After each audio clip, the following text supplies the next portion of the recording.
নমস্কার, আমি ঋষিকেশ দেবগুপ্ত অফিসিয়ালে আপনাদেরকে স্বাগত। একটি ভিডিও খুব ভাইরাল হয়েছে সামাজিক মাধ্যমে এবং সেখানে দেখাচ্ছে যে কলকাতার মেয়র তথা পশ্চিমবঙ্গ সরকারের মন্ত্রিসভার সদস্য ফিরহাদ হাকিম একটি মুসলিম সম্প্রদায়ের মানুষদের ধর্মীয় অনুষ্ঠানে যান এবং সেখানে গিয়ে তিনি বক্তব্য রাখেন। বক্তব্য রাখতে গিয়ে কিছু বেফাঁস মন্তব্য বা বিতর্কিত মন্তব্য করে বসেন। আমরা প্রথমে ভিডিওটা দেখিনি উনি কি বলেছেন। আর এই ভিডিওটি এসএসটিভি পাবলিক নামে একটি ইউটিউব চ্যানেলের থেকে বা ইউটিউব হ্যান্ডেলের থেকে প্রথম পরিবেশিত হয়েছিল। তো আমি সেখানে যাই। তো আমি ওই চ্যানেলটাতে গিয়ে এই ভিডিওটি আর খুঁজে পাইনি, তাই সত্যতা যাচাই করা হয়নি। তবে বেশ কিছু সংবাদ মাধ্যম এটাকে নিয়ে বিশ্লেষণ করেছে বা এটাকে দেখিয়েছে। তার মধ্যে একটি আজ তাক বাংলা, আমি সেখান থেকে ভিডিওটি নিয়েছি। আপনার প্রথমে ভিডিওটি দেখে নিন, তারপর আমি আলোচনায় আসছি। ইসলাম ধর্মাবলম্বী নয় তাদের মধ্যে ছড়াতে হবে, কারণ আমরা নিজেদের আল্লাহ তাআলার রহমত আমাদের আছে। আমরা জন্মগতভাবে ইসলাম নিয়ে জন্মেছি এবং ইসলাম নিয়ে জন্মার মানে আমাদের রাসূল আমাদের জান্নাতের পথ সুদৃঢ় করে দিয়েছে। যদি বড় কোনো অন্যায় না করি তাহলে ইসলাম নিয়ে জন্মানো মানে জান্নাতে পৌঁছে যাবে ইনশাআল্লাহ ইনশাআল্লাহ। কিন্তু যাদের সেই আল্লাহ সেই রহমত যাদের দেননি, তারা যদি তেলাওয়াত এবং কোরআন শরীফের মানে যদি বুঝতে পারেন এবং একজনকেও যদি আমরা ঈমান দিতে পারি, তাহলে আমাদের জান্নাতের পথ একেবারে সুরক্ষিত হয়ে যাবে। আমরা নিজেরা মুসলিম ঘরে জন্মেছি, মুসলমান ঘরে বড় হয়েছি। আমাদের নামাজ আদব কায়দা সব আমাদের বেশিরভাগই মানুষের জানা। কিন্তু যারা দুর্ভাগ্য নিয়ে জন্মেছে, যারা ইসলাম নিয়ে জন্মায়নি, তাদেরও দাওয়াতে ইসলাম অর্থাৎ ইসলামের দাওয়াত দিয়ে তাদের মধ্যে ঈমান নিয়ে আসলে এটা আল্লাহ তাআলাকে খুশি করা হবে। আমাদের ইসলামের রাস্তা, আমাদের রাসূল পাক তিনি কত মানুষকে ঈমান দিয়েছেন। আমাদের বড় বড় ওলি যারা এসছেন কত মানুষকে ঈমান দিয়েছেন। আমাদের ব্যবহার, আমাদের জীবনযাপন, আমাদের কোরআন শরীফের মানের মধ্যে দিয়ে রাখা এবং আমাদের তার জীবনটাকে বাণীটাকে চারিদিকে ছড়িয়ে দিলে যদি একজনকেও আমরা ঈমানের দিকে নিয়ে আসতে পারি, তাহলে সত্যিকারের ইসলাম ধর্মের বৃদ্ধি হবে এবং সেটা বিস্তারিত হবে। আপনাদের সবাইকে আজকের দিনে আন্তরিকভাবে ধন্যবাদ জানাই, বিশেষ করে কোরআনের আলো ফাউন্ডেশনকে যে এরকম একটা তেলাওয়াতের কম্পিটিশন, এরকম একটা তেলাওয়াতের ব্যবস্থা করে দেওয়ার, এবং আপনারা সবাই এখানে একসাথে সঙ্গীত হয়েছেন। কত ভালো লাগে, কত নিজেদের শক্তিশালী মনে হয় যখন সবাই টুপি পরে এখানে বসে আছেন, হাজার হাজার মানুষ বসে আছে, তখন মনে হয় ইসলামের ঐক্য একটা জায়গায় আছে যেখানে আমাদের কেউ কোনোদিন দাবাতে পারবে না ইনশাআল্লাহ ইনশাআল্লাহ। আল্লাহু আকবার। ভিডিওটি দেখলেন আপনারা।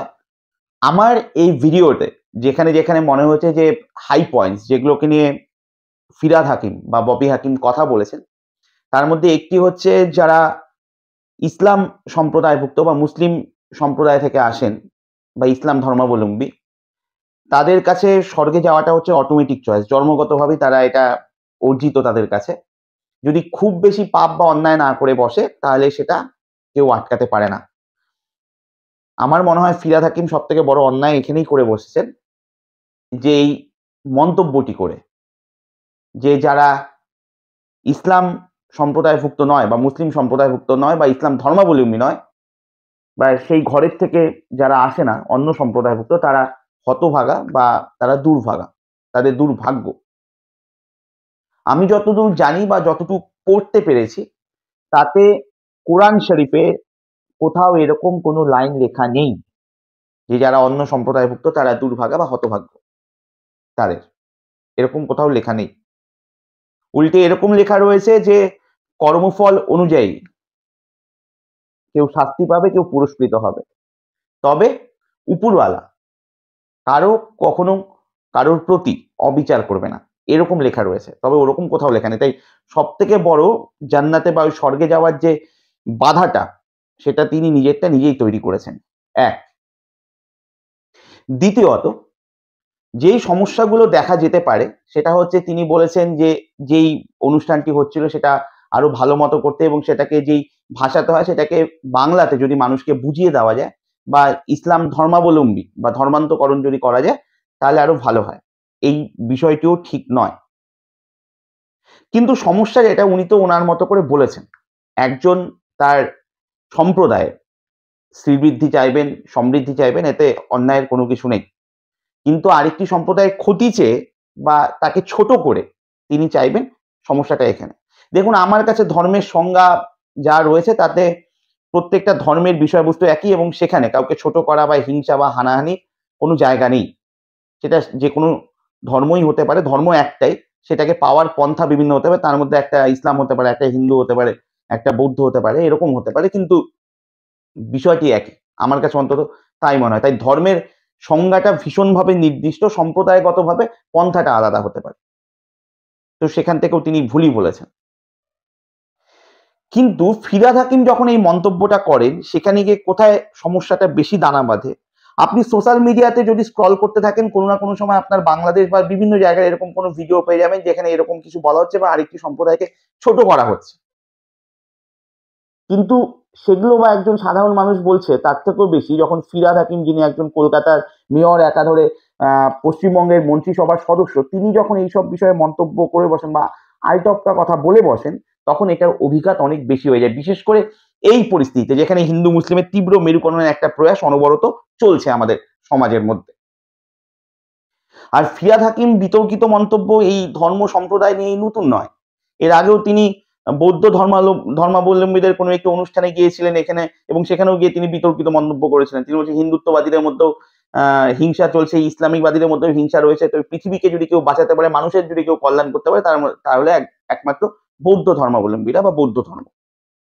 তারপরে তিনি সম্ভবত এই স্যান্ডেলে ক্ষমাও চেয়েছিলেন। তো বিতর্কিত মন্তব্য উনি করেছেন এবং সেদিনও যখন ওই মন্তব্যটা করেছিল সেদিনই এটা তৃণমূল কংগ্রেস বা মমতা ব্যানার্জি তাকে বলেনি যে তুমি গিয়ে এটা বলো ওই অনুষ্ঠানটা থেকে, বা এর আগে ওই সম্ভবত ৩রা জুলাইয়ের ভিডিও ছিল, বা যেদিনই হোক সেদিন গিয়ে যখন তিনি ওই মন্তব্যটা করেছেন সেদিনও মমতা ব্যানার্জি বা তৃণমূল কংগ্রেস বলেনি যে তুমি গিয়ে এই মন্তব্যটা করো।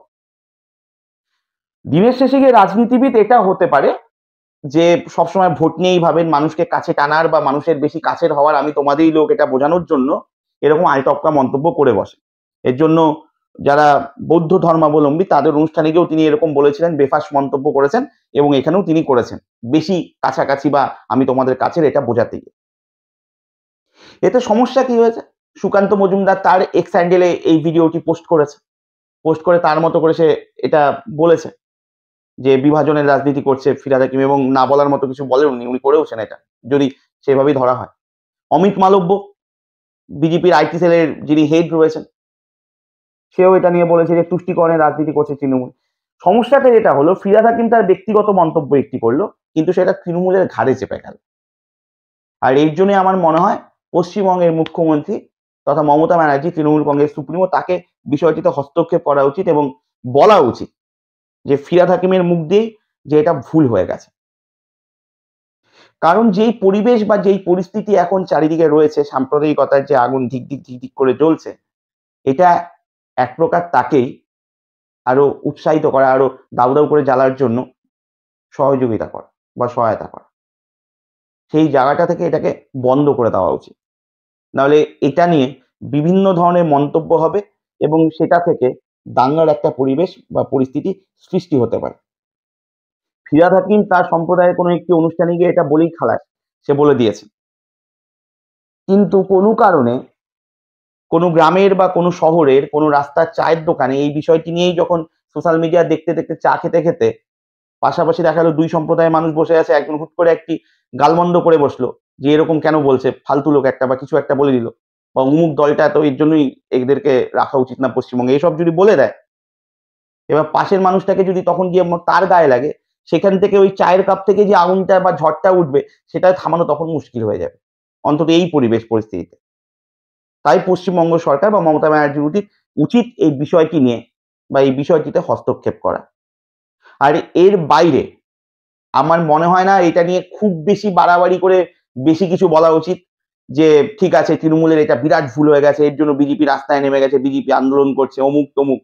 বা কোনো রাজনৈতিক দল করছে, বা বিজেপির কোনো কথার পরিপ্রেক্ষিতে, বা আরো একটু উদাহরণকে তুলে এনে, হ্যাঁ আজকে ফিরহাদ হাকিম এরকম বলেছে, এর আগে তো অমুক নেতা বিজেপি সেদিন সেরকম বলেছিল, স্বয়ং মুখ্যমন্ত্রী মুসলিমদেরকে নিয়ে বলেছে। তো এরকম করতে গিয়ে দুটো সম্প্রদায়ের মধ্যে বিদ্বেষটাকে বা ফাটলটাকে আরো গভীর থেকে গভীরতর করার বা চওড়া করার কোনো মানে হয় না। এটা নেতাদেরকে সবার আগে দেখা উচিত এবং বিষয়টিকে এখানেই থামিয়ে দেওয়া উচিত, ভবিষ্যতে যাতে না হয়।